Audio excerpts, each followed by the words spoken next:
सो hello दोस्तों, welcome back to the channel commerce heroes classes. और हम लोग कंटिन्यू कर रहे हैं आप लोगों की फाइनेंशियल अकाउंटिंग के साथ, है ना। फाइनेंशियल अकाउंटिंग आप लोगों को सर, ये अकाउंट्स ना पीछा नहीं छोड़ती सर। 11th क्लास के अंदर भी पीछा नहीं छोड़ा अकाउंट्स है, 12th क्लास के अंदर भी। और हमें नहीं पता था सर बीकॉम के अंदर भी अकाउंट्स है। भाई बीकॉम के अंदर फाइनेंशियल अकाउंटिंग भी है, कॉर्पोरेट अकाउंटिंग भी है, मैनेजमेंट अकाउंटिंग भी है, कॉस्ट अकाउंटिंग भी है। तो अकाउंट्स पीछा नहीं छोड़ने वाली। इसलिए ध्यान से पूरा का पूरा अकाउंट्स को अच्छे से समझ लेना, पढ़ लेना। मैं आपको पूरा का पूरा देखो अकाउंट समझाऊंगा 11th क्लास से लेकर यहाँ तक बीकॉम का पूरा एडवांस लेवल तक। अब नंबर ऑफ वीडियोस तो ज़्यादा होगी और थोड़ा वीडियोस का लेंथ भी थोड़ी सी बड़ी होगी, लेकिन जिस भी बच्चे ने इस वाली वीडियोस को देख लिया, प्लेलिस्ट को देख लिया ना, उसको सारी की सारी अकाउंटेंसी समझ में आ जाएगी। ठीक है, चलो स्टार्ट करते हैं दोस्तों। सबसे पहली पहली क्लास थी आपकी 11th की, और आप लोगों ने क्या सीखा था सर? अकाउंट्स की डेफिनेशन सीखी थी। क्या सर ये दोबारा से लिखने को आ सकते हैं? यस सर, बिल्कुल आप लोगों के लिए दोबारा से अकाउंट्स की डेफिनेशन आ सकती है आप लोगों के एग्जाम के अंदर। तो हम पढ़ेंगे आज का हमारा जो टारगेट है, अकाउंट्स के डेफिनेशन को समझेंगे सर, कैरेक्टरिस्टिक्स ऑफ अकाउंट्स को पढ़ेंगे, अकाउंट्स के डेफिनेशन पढ़ेंगे, कैरेक्टरिस्टिक्स ऑफ अकाउंटिंग पढ़ेंगे, एंड सर अकाउंट्स के कुछ उसको पढ़ेंगे सर, ऑब्जेक्टिव्स ऑफ अकाउंटिंग। ठीक है, ठीक है, यहाँ से क्वेश्चन आ सकता है sir. And functions of accounting, अगर टाइम हुआ तो फंक्शंस ऑफ अकाउंटिंग भी पढ़ेंगे। देखो आराम आराम से पढ़ना है, कुछ भागा दौड़ी नहीं करनी अपने को। Sir what is accounting? Accounting is an art of recording. ये डेफिनेशन 11th में भी पढ़ी थी, तो थोड़ा सा जैसे मैं आपको रिकॉल करवाऊंगा ना तो आपको याद आ जाएगा। अकाउंटिंग एक कला है। आर्ट का मतलब क्या होता है सर? कला। किस चीज़ की सर? रिकॉर्ड करना सर, क्लासीफाई करना, समराइज करना in a significant manner in terms of money, transaction and events which are in part at least of a financial character and interpreting the results thereof. Sir हम आपको बताएं, ये 11th class में भी definition नहीं समझ में आई थी, लेकिन अभी मैं आपको समझा दूं। सर देखो, अकाउंट्स आप लोगों ने देखो, अब तो थोड़ा बहुत आपने 11th 12th क्लास के अंदर बनाया था ना। देखो अकाउंट्स क्या है सर? रिकॉर्ड करना है आपको। किसको रिकॉर्ड करना है? बिजनेस की ट्रांजेक्शन्स को रिकॉर्ड करना है। और किसको रिकॉर्ड करना है? इवेंट्स को। देखो ट्रांजेक्शन्स एंड इवेंट का मतलब क्या होता है ना, जैसे मान लो मैंने एक बार एक बच्चे को पढ़ा दिया, तो और उससे फीस ले ली, तो ये क्या होगी? ट्रांजेक्शन होगी। ठीक है, मैंने बच्चे को पढ़ाया और उससे मेरे पास क्या आ गई सर? फीस आ गई। या फिर तुम सोचो मैंने डोमिनोज से एक बार पिज़्ज़ा खा लिया, उसको मैंने पैसे दे दिया, वो क्या होगी सर? ट्रांजेक्शन हो गई। लेकिन अगर मैं रेगुलर बेसिस के अंदर डोमिनोज जाकर अगर मैं पिज़्ज़ा खा रहा हूँ तो that is known as event. तो ट्रांजेक्शन को ऐसा बोल सकते हो कि एक बार की बात है, और इवेंट है जो रेगुलरली हो रहा है। अब जैसे बिजनेस है ना, वो रेगुलर नेचर का होता है। अब मेरे पास रेगुलरली बच्चे आते हैं, रेगुलरली वो एवरी मंथ मुझे क्या पे करते हैं सर? फीस पे करते हैं। तो वो क्या हो जाता है सर? इवेंट हो जाता है। अब मुझे उस इवेंट को रिकॉर्ड करना है किसके अंदर? अकाउंट्स के अंदर, कि मेरी जेब में पैसे आ रहे हैं और कई जगह पर मेरी जेब से पैसे जा रहे हैं। मान लो अगर मुझे कोई रेंट पे करना है तो वो एक इवेंट हो गया, बिकॉज रेगुलर बेसिस पे करना है। तो ट्रांजेक्शन का मतलब होता है सिंगल चीज, इवेंट का मतलब होता है जो रेगुलर बेसिस पे जो हो रहा है। ठीक है। दूसरा, सर मैं यहाँ पे किसको रिकॉर्ड करता हूँ सर? उन चीज़ों को रिकॉर्ड करता हूँ which are expressed in terms of money. मान लो मेरा एक एम्प्लॉई और वो बहुत ऑनेस्ट है, बहुत हार्ड वर्किंग है, क्या मैं उस चीज़ को रिकॉर्ड कर सकता हूँ? क्या नहीं रिकॉर्ड कर सकता। तो मैं सिर्फ उसी ट्रांजेक्शन और इवेंट्स को रिकॉर्ड कर सकता हूँ जो कि किस नेचर की है सर? मनी के नेचर की है। तो मैं उस ट्रांजेक्शन और इवेंट को रिकॉर्ड कर सकता हूँ जिसका नेचर कैसा है सर? मनी का है। ठीक है, क्या कर रहा हूँ सर? उसको रिकॉर्ड कर रहा हूँ। रिकॉर्ड करने से पहले उसको क्या करना पड़ेगा सर? क्लासीफाई। क्लासीफाई का मतलब क्या होता है? ये पता लगाना कि सर वो मेरे लिए एसेट है, मेरे लिए एक्सपेंस है, कि लाइबिलिटी है। सर एसेट होगा तो उसको कहीं और रिकॉर्ड करेंगे, लाइबिलिटी होगा तो कोई दूसरे लेजर के अंदर रिकॉर्ड करेंगे, दूसरे अकाउंट्स के अंदर रिकॉर्ड करेंगे। समझ रहे हो मेरी बात? नहीं समझ रहे? तो पहले आप देखो आपके पास पैसे आ रहे हैं जा रहे हैं, आ रहे हैं कि जा रहे हैं। अब सर इनकम है कि एक्सपेंस है, एसेट है कि लाइबिलिटी है कि रेवेन्यू है, उसको समराइज करना है। अरे पूरा का पूरा थोड़ी ना डिटेल में लिखते हैं, समराइज करते हैं ना। जर्नल एंट्री देख रहे हो कैसी छोटी सी होती थी? ठीक है, cash account debit to capital, ऐसा होता था कि capital account debit to cash, ऐसे लिखते थे। ठीक है, summarising in a significant manner. Sir किस मैनर में लिख रहे हैं? सिग्निफिकेंट मैनर मतलब सर ऐसे तरीके से लिखना है कि सामने वाला उसको समझ पाए। सिग्निफिकेंस होनी चाहिए उस काम का, कोई ना कोई क्या होना चाहिए सर? ऑब्जेक्टिव होना चाहिए कि सर सामने वाला उसको समझ पा रहा है कि सर इस चीज़ को डेबिट करा। आपने फर्नीचर को डेबिट करा मतलब आपके पास फर्नीचर आया। आपने कैश को क्रेडिट करा मतलब आपकी दुकान से कैश गया। तो अकाउंटिंग एक कला है रिकॉर्ड करने की, क्लासीफाई करने की। रिकॉर्ड से पहले क्या करना पड़ेगा? क्लासीफाई। फिर उसको छोटे में लिखना पड़ेगा इन अ सिग्निफिकेंट मैनर, इस तरीके से लिखो कि सामने वाला समझ पाए। कौन सी चीज़ों को लिख पाओगे? जो कि इन टर्म्स ऑफ मनी है, किसी भी ट्रांजेक्शन को, इवेंट्स को, which are in part at least, मतलब उनका कुछ हिस्सा किस नेचर का है सर? फाइनेंशियल कैरेक्टर का है। मान लो ट्रांजेक्शन आपने करी, लेकिन उसमें से, उस ट्रांजेक्शन में से सिर्फ वो ही चीज़ को रिकॉर्ड कर पाओगे जिसका जो पार्ट है ना वो कैसे नेचर का है? फाइनेंशियल कैरेक्टर का है। और फिर जब सर आप पूरे साल अकाउंट जो कर रहे हो, रिकॉर्डिंग कर लेते हो, तो आप एंड में क्या पता लगाते हो? उसके रिजल्ट्स देयर ऑफ, कि सर मुझे प्रॉफिट हुआ कि मुझे लॉस हुआ, मुझे प्रॉफिट हुआ कि मुझे लॉस हुआ। इसको बोलते हैं sir definition. Sequence wise learn करना, डेफिनेशन ऐसी लर्न करनी है। Accounting is the art of recording, classifying, summarising in a significant manner in terms of money, transaction and events which are in part at least of a financial character and interpreting the results thereof. As it is लिखनी है आपको definition, as it is, रट्टा मारना पड़ेगा। ठीक है। दूसरा, अब देखो, करेक्टरिस्टिक्स ऑफ अकाउंटिंग पढ़ते क्या पढ़ते, करेक्टरिस्टिक्स ऑफ अकाउंटिंग। अब सर यही इसी डेफिनेशन से क्या निकलेंगे आपके करेक्टरिस्टिक्स ऑफ अकाउंटिंग। देखो क्या लिखा हुआ है सबसे पहले, accounting is an art as well as science. देखो करेक्टरिस्टिक्स की अगर मैं बात करूँ, तो करेक्टरिस्टिक्स की बात करूँ तो अकाउंट जो है ना हमारी आर्ट भी है साइंस भी है।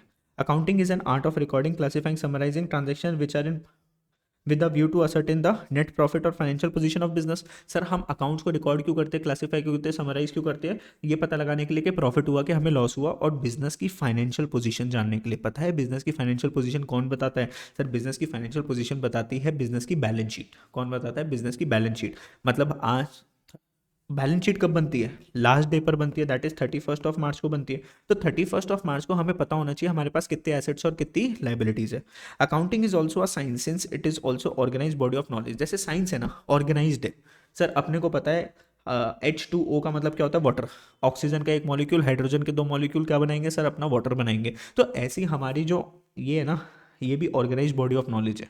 ठीक है, based on certain specified principles and accounting standards. तो हम जो अकाउंट जो बनाते हैं ना, किसी प्रिंसिपल्स के बेसिस के ऊपर बनाते हैं, अकाउंटिंग ट्रांजेक्शंस के बेसिस के ऊपर बनाते हैं चीज़ों को। ठीक है, यस सर, समझे नहीं समझे। सर ऐसे नहीं है हवा में रॉकेट मार देते, नहीं भाई, जिस चीज़ को डेबिट कर रहे हैं as per the principle, as per the standard, उस चीज़ को डेबिट करते हैं। किसको क्रेडिट करना है एज पर द प्रिंसिपल, उसको हम क्या करते हैं सर, क्रेडिट करते हैं। ठीक है, ठीक है, चलो इतनी सी बात हम लोग समझ गए sir.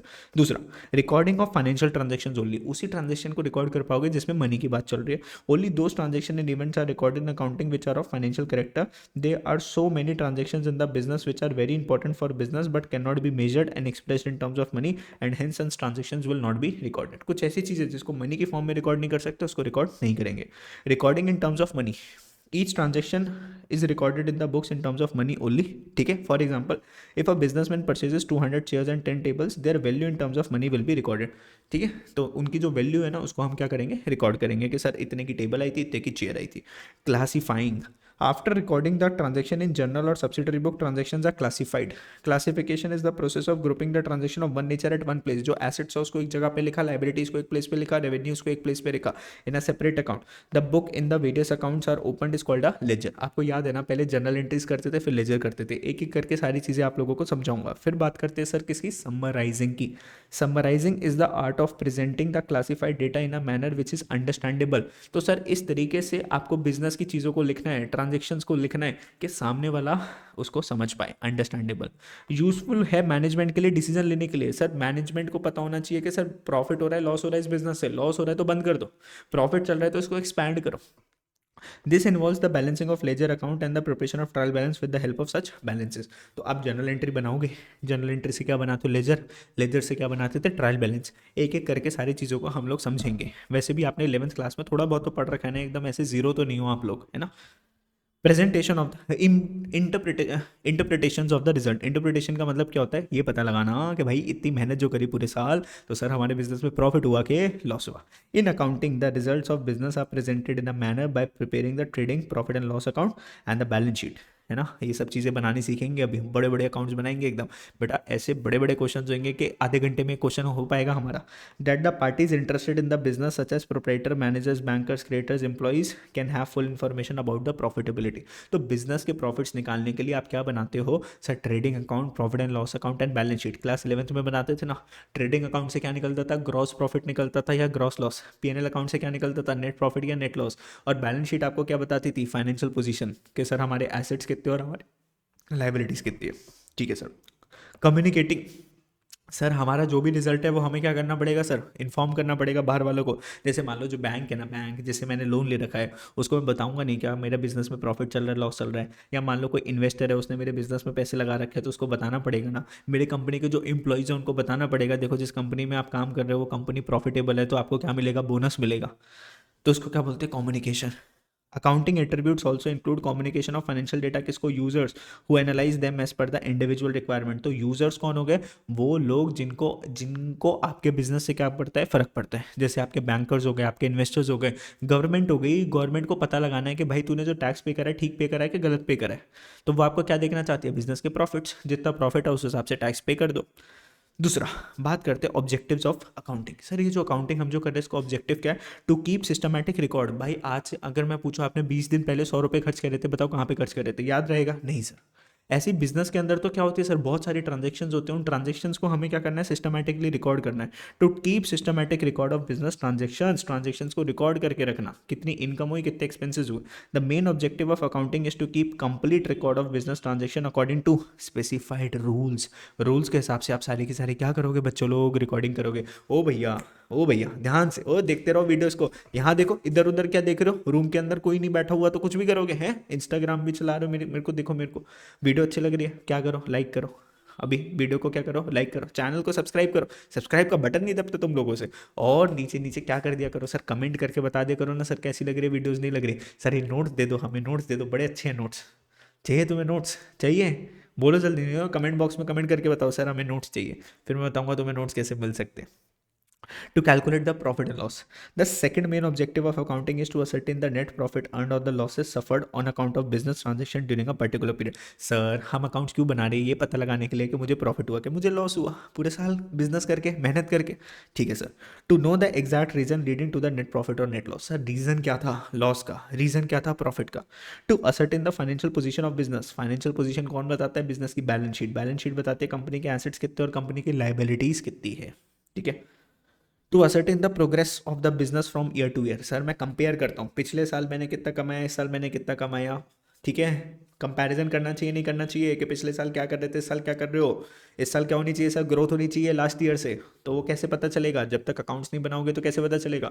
To prevent and detect the errors and frauds, errors और फ्रॉड से बचने के लिए, चोरी चकारी से बचने के लिए आप लोग क्या बनाते हो सर, अकाउंट्स बनाते हो, ठीक है sir. Next, to provide information to various parties को इन्फॉर्मेशन देनी है ना, जैसे आपके इन्वेस्टर्स हो गए, ओनर को पता होना चाहिए उसका बिजनेस प्रॉफिट में चल रहा है लॉस में, इन्वेस्टर, क्रेडिटर, बैंक जिससे पैसे ले, एम्प्लॉइज जो कितनी मेहनत करते हो, गवर्नमेंट अथॉरिटीज जिनको टैक्स देना है, उनको पता होना चाहिए कि हम लोग बिजनेस में कितना पैसे अर्न कर रहे हैं, प्रॉफिट कर रहे हैं कि लॉस कर रहे हैं, ठीक है।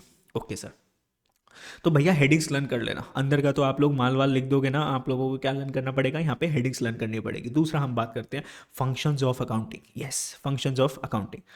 अकाउंटिंग के क्या फंक्शंस है, maintain complete and systematic records, सारे के सारे रिकॉर्ड्स, कोई भी ट्रांजेक्शन छूटनी नहीं चाहिए, और सिस्टमैटिकली आपको क्या करनी है, सारी ट्रांजेक्शन्स को रिकॉर्ड करना है। तो एक तो सारी ट्रांजेक्शन्स को लिखना है, और कैसे लिखना है, सिस्टमैटिकली लिखना है।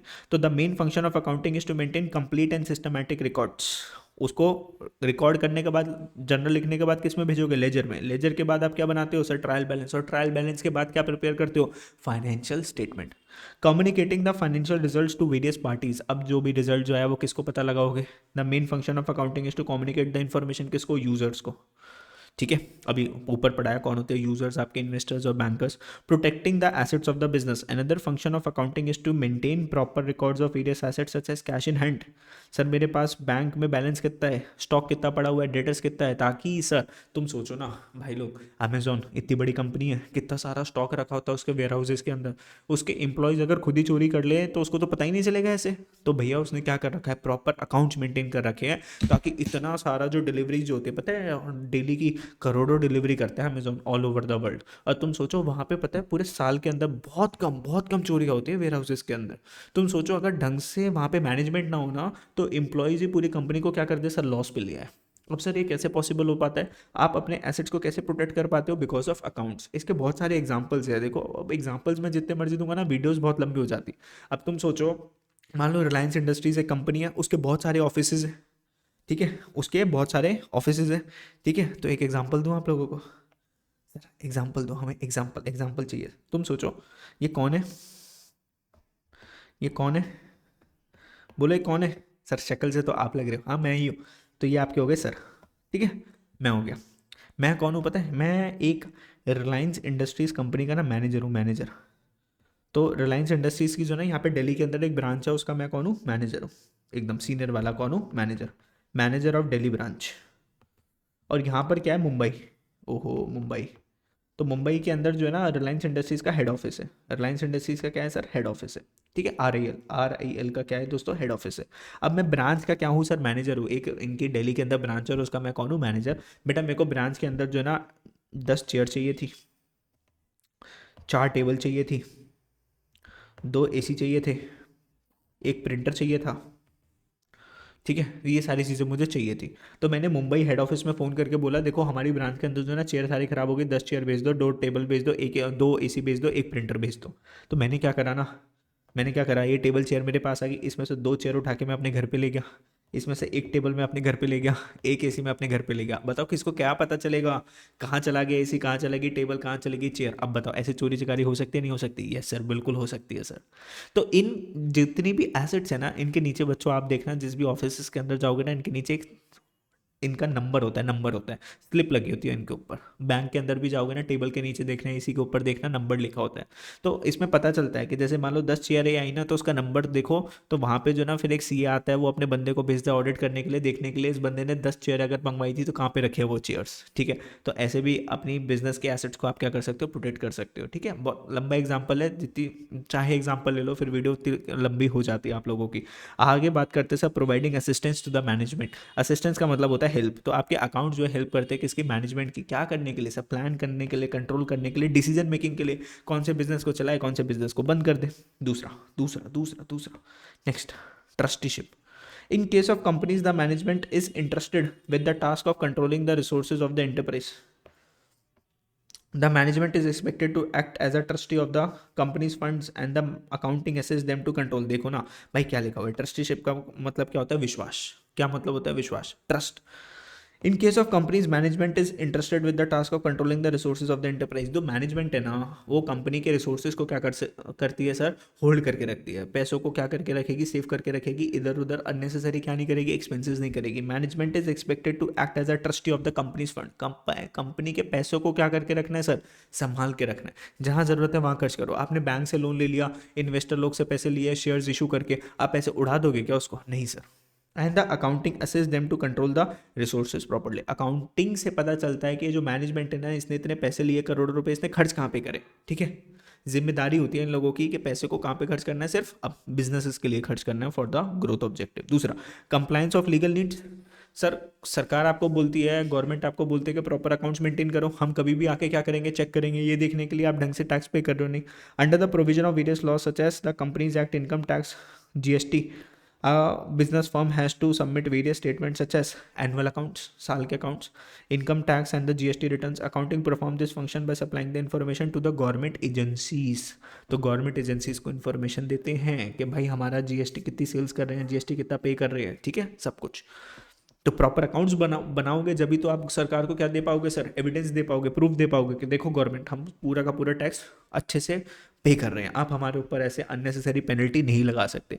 Fixing responsibility. Another function of accounting is to determine the profitability of each department. Sir business के अंदर बहुत सारे डिपार्टमेंट होते हैं। तुम सोचो नेस्ले कंपनी है, नेस्ले कंपनी वो क्या बनाती है सर, किटकैट बनाती है। फिर क्या बनाती है सर, मैगी बनाती है सर, मैगी। उसकी नेस्ले की क्या आती है सर, कॉफ़ी आती है, कॉफ़ी। सेरेलैक आता है, बेबी फूड, सेरेलैक आता है। अब सर इसके अलग अलग क्या है सर, डिपार्टमेंट है। इसका मार्केटिंग डिपार्टमेंट अलग है, प्रोडक्शन डिपार्टमेंट अलग है, सेल्स डिपार्टमेंट अलग है। हर डिपार्टमेंट का क्या निकालना है अपने को, प्रॉफिट निकालना है कि कौन सा डिपार्टमेंट अच्छे से काम कर रहा है, नहीं कर रहा। समझ रहे हो? तो इनके अकाउंट्स बनाने जरूरी है। मुझे पता होना चाहिए सर किटकैट सबसे ज़्यादा बिक रही है, कि मैगी ज़्यादा बिक रही है, कॉफ़ी ज़्यादा बिक रही है, कि बेबी फूड है, सेरेलैक ज़्यादा बिक रहा है, कौन सी चीज़ ज़्यादा बिक रही है। तो कैसे पता चलेगा जब तक इसके प्रॉपर अकाउंट्स नहीं बनाओगे। अब मुझे पता चल रहा है सर मैगी सबसे ज़्यादा बिकती है, तो मैं सबसे ज़्यादा किसकी सेल्स के ऊपर फोकस करूंगा, मैगी की सेल्स के ऊपर सबसे ज़्यादा फोकस करूंगा, है ना। सेल्स के ऊपर, अकाउंट्स के ऊपर भी ज़्यादा फोकस करूंगा। अगर मुझे ऐसा लग रहा है कि ये जो कॉफ़ी ज़्यादा नहीं बिक रही, लॉस हो रहा है इसके अंदर, बंद कर दूंगा। कैसे पता चलेगा लॉस हो रहा है सर, अकाउंट्स बना के पता चलेगा ना सर, लॉस हो रहा है कि प्रॉफिट हो रहा है। ठीक है, तो ये हमने पढ़ा। तो बेटा आज हमने जो इस वीडियो में जो पढ़ा ना, that is functions of accounting, objectives of accounting, फिर हमने पढ़ा कैरेक्टरिस्टिक्स ऑफ अकाउंटिंग, और हमने पढ़ा अकाउंटिंग की डेफिनेशंस। ये सारी चीज़ें आपकी क्या होगी, क्लियर होगी। यहाँ से कोई ना कोई क्वेश्चन आप लोगों का बनने वाला है, बिकॉज आपकी थ्योरी भी 20 एक नंबर आपको कवर अप करके देती है। तो थ्योरी को मत छोड़ना। ये क्लास 11th में भी आपने पढ़ी हुई थी, तो ये ईजी होगा। एक बार बस फटाफट से इसको क्या करना है, रिकॉल करना है। वीडियो आपने देख ली, हेडिंग्स को लर्न कर लेना, अंदर का कंटेंट खुद लिख देना, नॉलेज से खुद से लिख देना। ओए समझे नहीं समझे, समझे नहीं समझे, दोबारा से जीवन आपको मौका दे रहा है अकाउंट्स पढ़ने का, या तो अभी या कभी नहीं, नाउ और नेवर, नाउ और नेवर। ठीक है, चलो अब बेटा वीडियो को बंद करते हैं। नेक्स्ट वीडियो के अंदर हम क्या पढ़ेंगे, नेक्स्ट क्लास के अंदर हम क्या पढ़ेंगे, book keeping, accounting and accountancy के बारे में पढ़ेंगे। ठीक है, आई होप आपको वीडियो अच्छी लगी। वीडियो अच्छी लगी तो क्या करना है सर, लाइक कर देना, चैनल को सब्सक्राइब कर देना, दोस्तों के साथ शेयर कर देना, और अगर वीडियो अच्छी लगी तो नीचे कमेंट बॉक्स में थोड़े से हाथ चला के कमेंट कर दिया करो ना, यस सर हमें अच्छा लगता है sir, we love you sir, you are the good teacher sir. सब कुछ समझ में आ गया सर? जो मर्जी आपको जो लिखना है वो लिख दिया करो। Bye bye.